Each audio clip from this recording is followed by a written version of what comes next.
168.8. So what's good boys, my name is Sean. Welcome to another video boys. Welcome na naman sa isang video. So physics update tayo ng konti boys. Ayan, so maaga-aga sa intro na agad yung physics update para makita nyo na agad current status. So wait, kung ngayong umaga 168.8.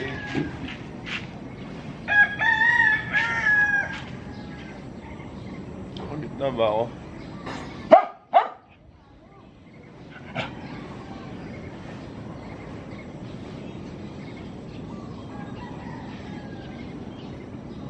Wow.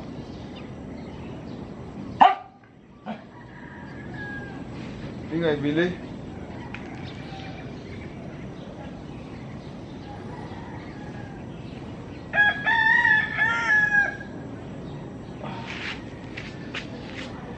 Legs, di masyadong kita dyan yung legs ko. Rock gut. Side chest.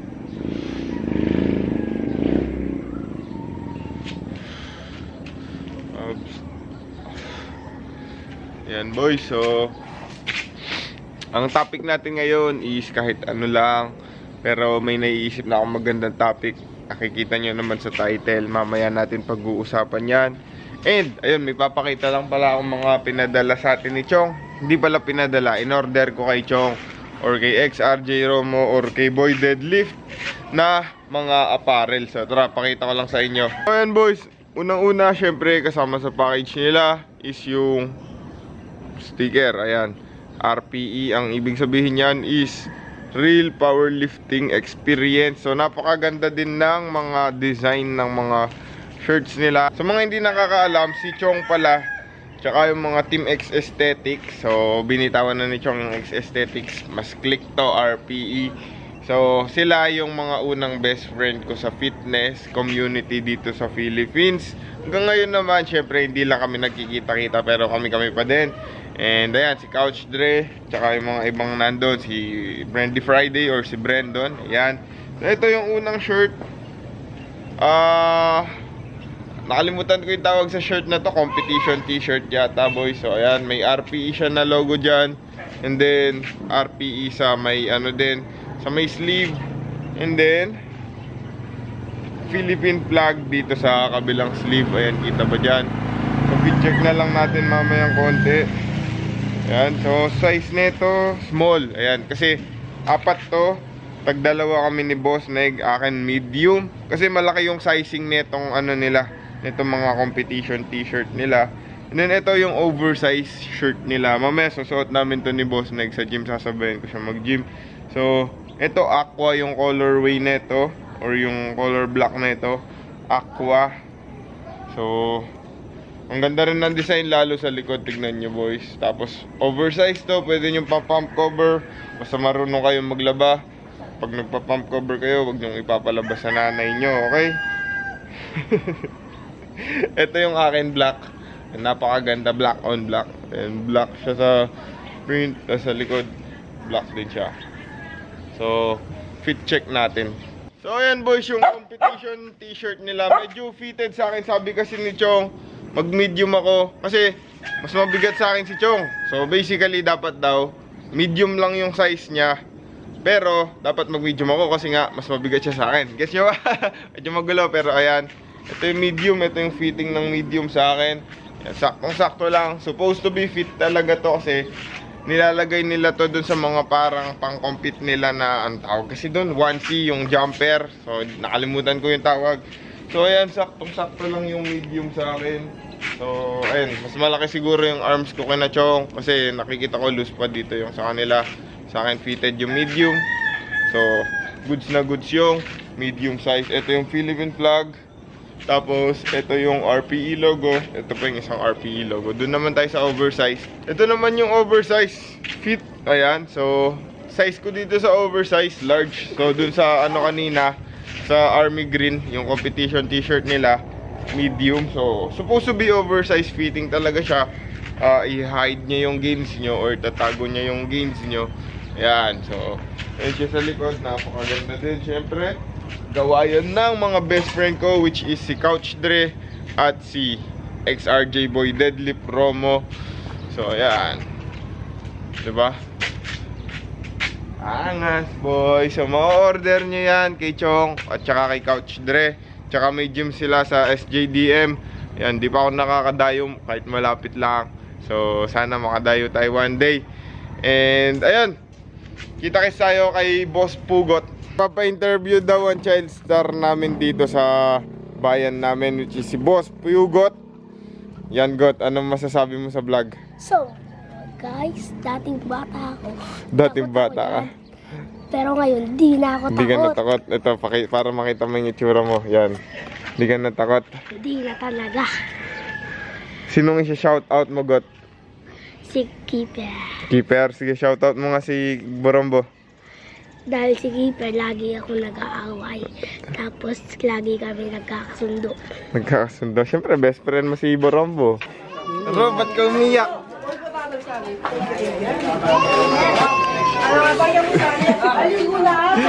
Oh. Kiss na lang kaya kita. Pipicture ka niya. Cute ka, no, Go?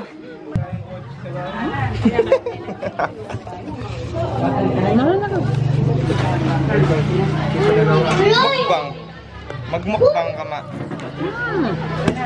Mukbang. Okay na. POV vlog. And then na si Boss Billy. Yung isa may payong sa loob. Wah! Boys, lakad-lakad muna tayo dito. So, ang topic natin sa video natin ngayon araw is syempre ways to be fit or levels of fitness, parang ganyan. So, syempre hindi lahat able pa ngayon. So, naranasan ko din naman yan na ayun, ginagawa kasi namin dito sa fitness community or sa fitness industry, yung mga influencers o yung mga nagtuturo is syempre sinasabi nila mag-track kayo ng calories nyo, mag-calorie deficit kayo, which is lagi natin naririnig ngayon, mag-exercise kayo, mag-gym kayo, and ayun, so basically dun lang naman nagre-revolve yan. Tapos may mga small factors lang din na kailangan nyong i-correct, tulad ng sleep, ng recovery. So ayan yung pag-uusapan natin. So piece by piece natin yan. Pero syempre ang gagawin natin ngayon, dahil wala pa akong energy, magwa-whey coffee muna tayo. Tara!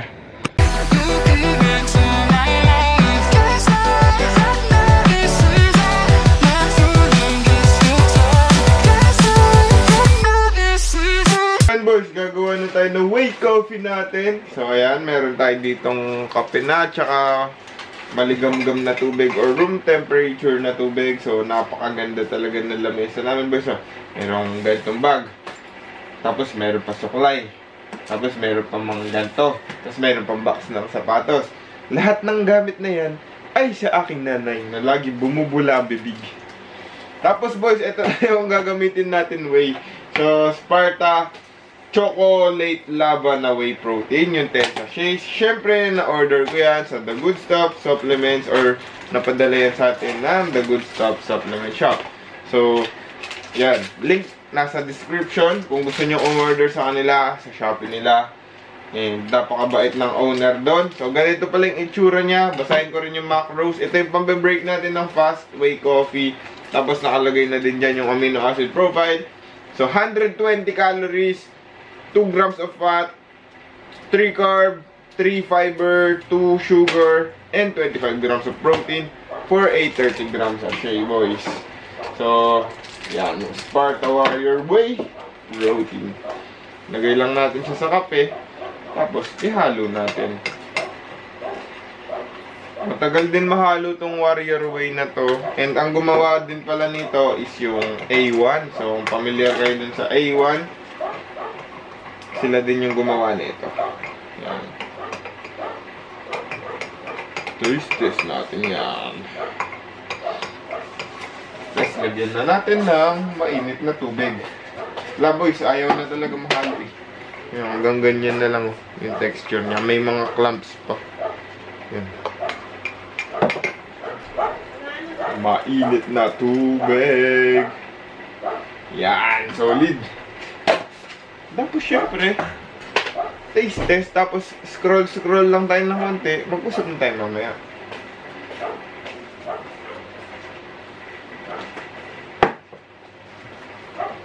Init. Okay boys, meal number 1. Okay, ito talaga yung meal number 1 natin kasi hindi siya mako-consider yung meal kanina, yung pinangkape ko na Spartaway. So ayun nga, first tip ko sa inyo boys is nutrition. Sa mga nagsisimula pa lang dyan, syempre, kailangan natin ayusin yung nutrition natin. Hindi ko sinasabi sa inyo na agad-agad kailangan perfect na yung gawin nyo. So, ano ba yung sinasabi kong perfect? Kailangan on point na lahat ng calories and macronutrients nyo. Sobrang hirap nun sa mga beginner boys. Okay, so hindi rin naman kailangan na on point dahil hindi naman lahat gusto maging competitive bodybuilder or hindi naman lahat gusto na sobrang wasak ng physique nila. Yung iba gusto nila na pumayat lang dahil sobrang taba nila. Ayan, so iba-iba tayo ng standard na mga tao. Dati kasi, boys, yung mindset ko is dapat mag-track kayo para magkagarilong kayo, mag-ganyan-ganyan. Okay, so yun. So, syempre, habang tumatanda, iba-iba na yung priority ng lahat. So, ito, okay, so, ano ba pipiliin nyo? Supplements, okay, kukunin nyo yung protein nyo sa supplements, okay, dahil kailangan syempre nag-track tayo ng protein pa din, okay, kapag nag-workout tayo para mas mabilis makarecover yung muscles natin. Or, whole food, tulad nito, wala lang gulay boys, pero ayan, ang meal ko is 400 grams of rice, 200 grams of chicken breast, adobo cook, okay. So, kung able naman kayong kumain ng whole foods, stick sa whole foods, okay? So, kung wala kayong pangbili ng mga chicken breast pa, kasi bata pa kayo, wala pa kayong pera, ayan, so, stick muna kayo sa protein sources na able or available sa inyo. So, syempre, may protein naman sigurado, may ulam naman kayo sigurado sa bahay nyo. So, dun muna kayo, boys, and kung may mantika, wag na lang kayo magsabaw. Okay? So, as much as possible, eliminate nyo yung sabaw na mamantika. Tapos, balat, yung mga balat-balat, yung mga taba-taba, wag nyo nang isalin. Okay? Kailan kayo magre-resort sa supplements? So, kung nahihirapan kayong kumain ng maraming chicken, for example, ito ang pinaka-suggested na supplement, whey protein. Bakit whey protein? Kasi, yung convenience nito, boy, sa isang serving niya, nasa 25 to 30 grams of protein yung pwede mong mainom or ma-intake, di ba? Nang hindi ka nahihirapan. So, may pambili ka na ng supplement, tapos nahihirapan kumain ng whole foods, so sticks to whey protein. Okay, so whey protein, creatine, yan lang yung pinaka sinasuggest kong supplement kung gusto nyong syempre maging maganda yung katawan nyo. Okay, so yun lang naman boys. Stick again sa proper nutrition. Kung hindi nyo pa kaya ng proper nutrition, paunti-unti gandahan nyo yung kain nyo. Eliminate the bad foods, or hindi naman sila considered na bad foods. Eliminate yung mga excessive calories na feeling nyo hindi naman makakatulong sa fitness journey nyo na pinapasok nyo or pinasok nyo, di ba? So, yung iba kasi kakain ng ganito, tapos magsisisi sa huli, di ba? So, ayun lang naman boys. Kita ko sa next. Boys, papunta na tayo ng gym. So, ang oras is 4:59. Ang next na pag-uusapan natin is yung training or yung workout. Syempre, kapag baguhan tayo or beginner tayo, hindi naman natin lahat alam. Okay, hindi yung forget, di ba? Syempre, papasukin mo yung uncharted waters para sa'yo. So, kumbaga, bigla kang magja-jump kasi gusto mo na mag-exercise, gusto mo na mag-workout. So, expect nyo boys na hindi lahat magiging perfect sa una. So, mahirap talaga. Sobrang hirap makuha ng form, nakaka-frustrate. Lahat-lahat ng bagay na sa workout related is nakakainis kasi hindi natin makuha. Isa pang nakakainis kapag beginner ka is nakikita mo yung mga, for example nag-enroll ka sa gym, nakikita mo yung mga nasa gym na ang gaganda na ng form nila, ang lalakas na nila, naiinggit ka, wherein ikaw yung pinakagamit mo lang yung pinakamaliliit na dumbbells, feeling mo minamata ka ng mga tao doon. Okay, so okay lang yan, normal lang yan. Walang nagsisimula boy na malakas agad. Yun yung lagi nyong tatandaan. walang magaling agad, walang malakas agad. Okay? So, lahat tayo nagsisimula maging beginner or nagsisimula sa beginner phase. Expect nyo boys talaga na ganyan yung mangyayari sa inyo. Ina, nakalimutan ko yung tubig. Teka, shit, bibili na lang ako. So yun boys, expect nyo ang bobo. Expect nyo boys na magiging mahina talaga kayo. Kakapa kayo ng madami dyan sa pag-workout, sa pag-gym. Pero ang pinaka lesson dyan or ang pinaka kailangan nyong i-apply dyan is huwag kayong titigil. Okay, so huwag kayong maiinggit sa iba, pabayaan nyo lang sila. Kung malakas sila, di malakas sila. At some point, basta pag-aaralan nyo lang, gagawin nyo lang ng gagawin. Uulit-ulitin nyo lang ng uulit-ulitin. Yung pag-workout, yung pagda-diet, okay? Gaganda at gaganda yung result nyo. Hindi man perfect, kung wala pa kayong pang full 100% na magandang nutrition, at least man lang, di ba, yung workout nyo, dun kayo bumawi. Marami akong kaibigan, boys, na mahilig sa gym. Dito sa old gym ko, dun sa isang old gym ko, madami silang madami silang gustong mangyari sa katawan nila, pero hindi pa nila kaya yung diet. Kasi, yun nga, yung mga trabaho halos nila is mga, manpower. Kumbaga, kung hindi sila magtatrabaho na nagpapakapagod ng todo, okay, hindi sila makakapag-gym, hindi sila makakakain, madami silang pamilya. For example, na trabaho nila, construction workers. So kung kilala nyo si Bapang Arman, kung napapakita ko siya sa mga vlogs, yung medyo black American, si Bapang Bin, yun, yung isa pa doon. So sasabihin ko na lang sa yun, dalawang yun, ang work nila is, yung isa construction worker, yung isa naman is kargador sa palengke, yung nagbubuhat ng groceries. Pero kahit ganun pa man yung trabaho nila, kahit hindi man pasok yung nutrition nila, boys, nagji-gym pa rin sila palagi. Kasi yun, ina-adhere nila, gustong gusto nila talaga yung pag-gym. At minsan nakakapag-compete sila. So minsan nagtutulong-tulong kami para mapunan yung pang-register nila or yung tawag doon, entrance fee nila sa gym. So sa gym, sa competition, 'di ba? So yun lang. Tiyaga-tiyaga lang naman talaga yung fitness. Hindi yan lagi 100% motivated ka.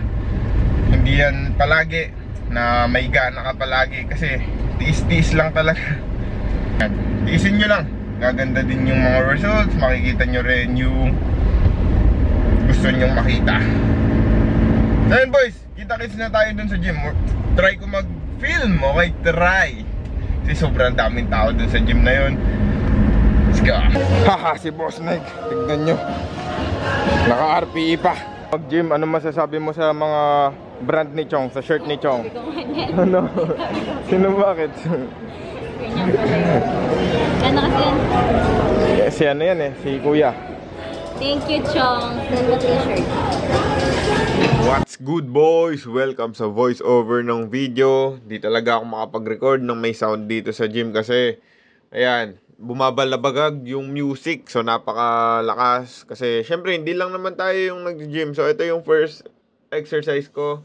Incline o slight incline, dumbbell bench press.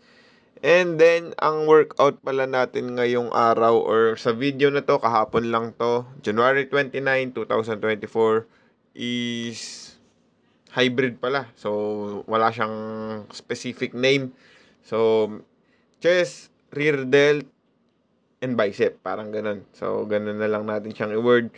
So, yan yung mga exercise na pinili ko, yung mga exercise selection ko, boys. So, ito, bagong machine.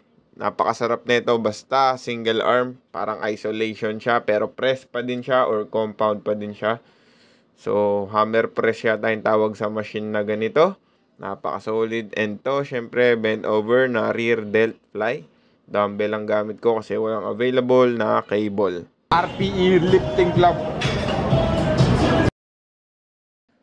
So, ayan yung physique update natin, boys. Nagsasalita-salita pa ako. Pinopromote ko pa yung RPE. Yan nga, di ko mabigyan ng sound kasi napakalakas ng music. And ayan yung current physique natin na may pump. Okay, kakatapos mag-workout.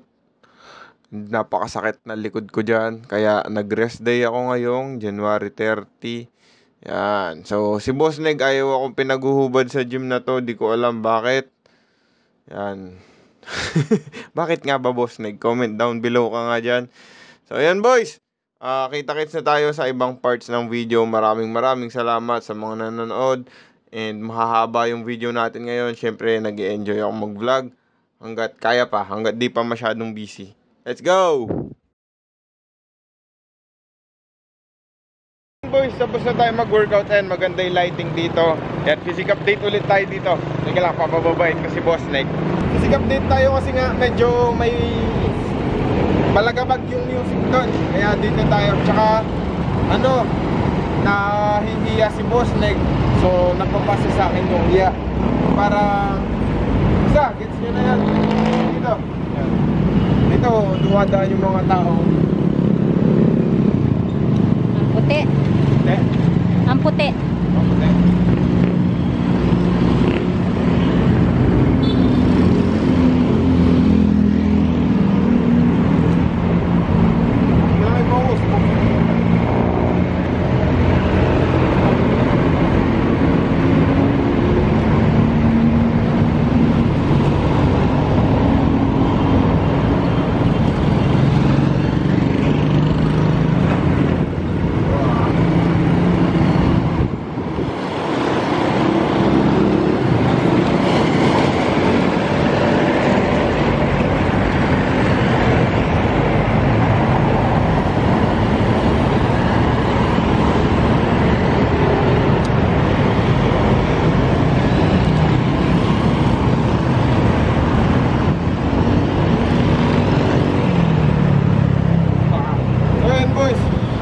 Hindi na ako magdadamit, gabi na rin. Saka, yeah. Thank you, Boss Neg. Ano masasabi mo sa thank you? Ano yan, W? Whatever. Hey boys, nandito na tayo sa makalat naming bahay. Yan. So, ito yung last meal ko, boys. So, napakita ko naman na lahat ng meals ko. So, yung lahat na meals na yon is yan yung kinakain ko daily. And makita nyo rin yung physique updates ko. So, yun yung current physique natin. Standing at 168.8 pounds. Current calorie intake, 2,700 calories. So, yung mga tip ko sa inyo, boys. Unang-una, syempre, yung nutrition nga. Nasabi ko na sa inyo. And habang nagda-drive, yung tungkol sa workout. And then, syempre, to top it off, kailangan nyo ng proper recovery. Kapag medyo naaayos-ayos nyo na yung mga na yun. Mga workout nyo, yung mga nutrition nyo. Tapos sasamahan nyo ng proper recovery. Siyempre, hindi naman porket araw-araw kayo nag-gym is okay na yun. Tulad sa akin, today is Monday, January 29. Kahapon, rest day ko, January 28. And bukas, January 30, boys, magre-rest day ulit ako. Dahil yung katawan ko is medyo not feeling well or medyo sore. Okay, parang ganun. So, ayun. Ginegauge din natin yung mga sarili natin, boys. Hindi naman for bira lang tayo ng bira kasi syempre kailangan natin ng proper recovery to grow and to recover para sa susunod na session natin or sa susunod na mga workouts natin is batak pa rin tayo, boys. So taste test natin to. Lalagay ko na lang siguro sa screen yung mga sisingit-singit ko na lang yung mga total macros na mga meals. And yung nilagay ko dito 45 grams of Stacker Whey, 460 grams banana, 80 grams oats. So, yun lang. And then, total ko daily is 27 calories. So, yun yung angkop para sa akin. Hindi nyo pwedeng gayahin yun kasi iba-iba tayo ng calorie calculation. So, next, sa February, ilang araw na lang, magtataas na ako ng calories to 3K. Dapat ngayon January ako nagtaas ng 3K. Kaso nga lang, medyo yung December natin masagwa. Ang daming pagkain, sarap. So yun, boys, kita kasi tayo sa outro. Let's go, boys.